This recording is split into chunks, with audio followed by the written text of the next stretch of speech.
राधे राधे, जय श्री कृष्णा।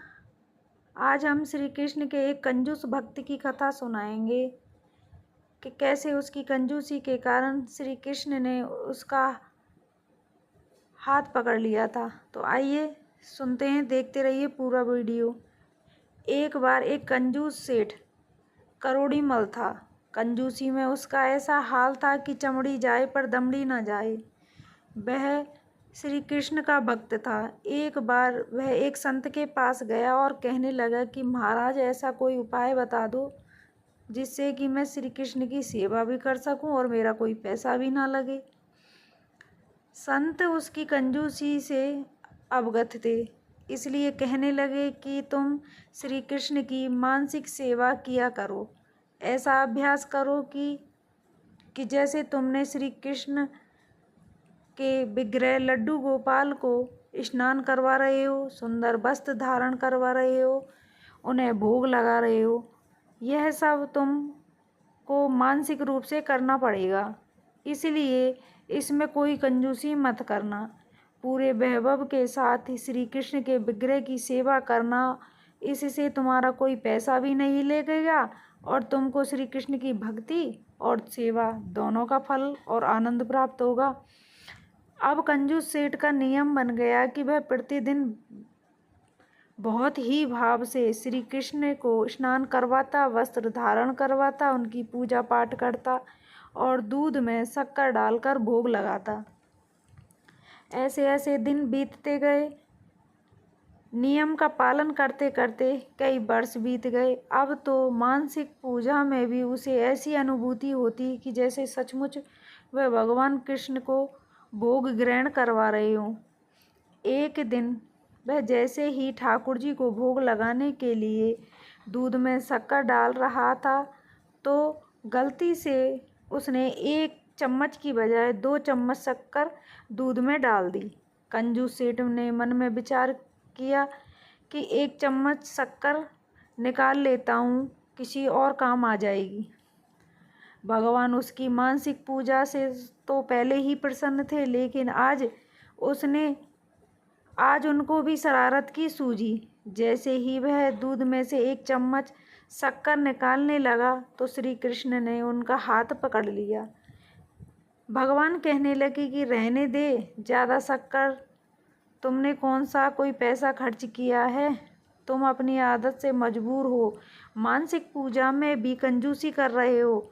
श्री कृष्ण का साक्षात स्पर्श पाकर वह भक्त धन्य हो गया।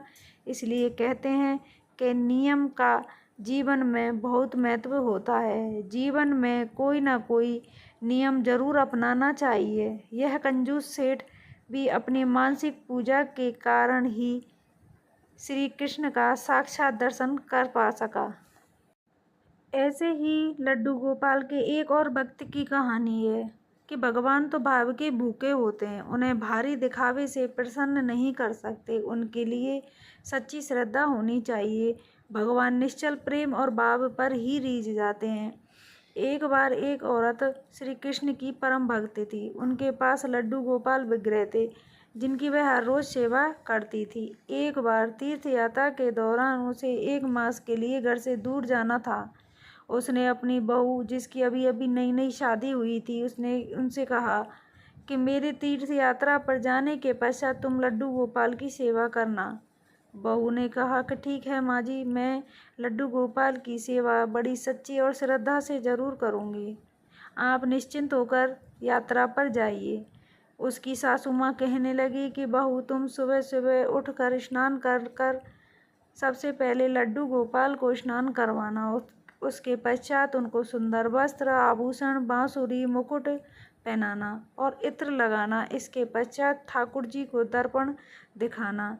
दर्पण में जब ठाकुर जी मुस्कुराएं तो उनको भोग लगा देना। बहू ने हाँ में हामी भर दी और सास निश्चित हो गई। सासू माँ के तीर्थ यात्रा पर जाने के पश्चात जब वह पहले दिन बहू ने श्रद्धा भाव से ठाकुर जी को स्नान कराया, उसके पश्चात सुंदर वस्त्र, आभूषण, मुकुट पहनाया, बांसुरी अर्पित की और इत्र लगाकर ठाकुर जी को दर्पण दिखाया, तो उसे याद आया कि माँ जी ने कहा था कि जब तक ठाकुर जी विग्रह मुस्कुरा नहीं दें, उन्हें भोग लगा देना। लेकिन उसे लगा कि ठाकुर जी तो मुस्कुरा ही नहीं रहे। वह सोचने लगी कि शायद मेरे श्रृंगार में कोई कमी रह गई है, इसलिए वह मुस्कुरा नहीं रहे हैं। उसने ठाकुर जी को फिर से स्नान करवाया, श्रृंगार की सारी प्रक्रिया दोहराई, लेकिन उसे हर बार यही लगता कि ठाकुर जी मुस्कुरा नहीं रहे हैं। जरूर मेरे श्रृंगार में कोई कमी रह गई है। सर्दियों के दिन थे, लेकिन बहू बार बार ठाकुर जी को स्नान करवाती और श्रृंगार को बदलती रहती। आखिर में कई बार यह प्रक्रिया करने के पश्चात उसे लगा कि ठाकुर जी मुस्कुरा रहे हैं। ऐसे ही 1 महीने तक लगातार वह ठाकुर जी की सेवा करती रही। 1 महीने के पश्चात जब उसकी सास वापस आई तो कहने लगी कि बहू, अब से लड्डू गोपाल की सेवा पूजा मैं ही किया करूँगी। बहू कहने लगी कि ठीक है माँ जी, जैसा आप उचित समझें।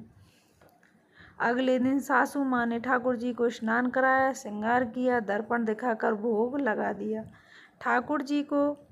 रात को ठाकुर जी उनके सपने में आए और कहने लगे कि तुम मेरे श्रृंगार और स्नान की सेवा अपनी बहू को दे दो, क्योंकि उसकी सेवा में जो भाव है उसमें मुझे ज़्यादा आनंद आता है। तुम भी मुझे हर रोज़ स्नान कराना, लेकिन मुझे स्नान करवाने का जो काम है वो अपनी बहू से ही करवाना। वस्त्र, आभूषण, मुकुट, बांसुरी पहनाए, लेकिन जब भी वह मुझे दर्पण दिखाती है तो मुझे लगता है कि मैं मुस्कुरा नहीं रहा हूँ। इसलिए वह बार बार मुझे स्नान करवाती, वस्त्र आभूषण बदलती।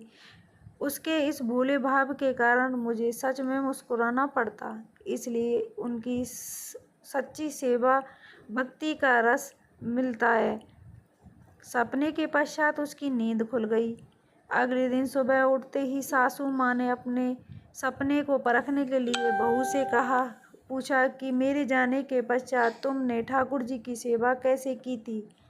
बहू ने सारी बात अपनी सासू माँ को बता दी। सासू माँ कहने लगी कि तू धन्य है, तो तुम्हारे कारण मुझे स्वप्न में ठाकुर जी के दर्शन हुए। और बहू से कहने लगी कि ठाकुर जी चाहते हैं कि उनका श्रृंगार और स्नान तुम ही किया करो। यह कहते हुए सास ने अपना स्वप्न बहू को सुना दिया। इसलिए कहते हैं ना कि भगवान को सच्ची सेवा सच्चे भाव से करनी चाहिए, क्योंकि वह सच्चे भाव पर ही रीझते हैं, भारी दिखावे पर नहीं। तो आप लोगों को यह वीडियो अच्छी लगी हो तो कमेंट में जय श्री कृष्णा, जय राधे राधे, जय हो लड्डू गोपाल की जय, राधे राधे।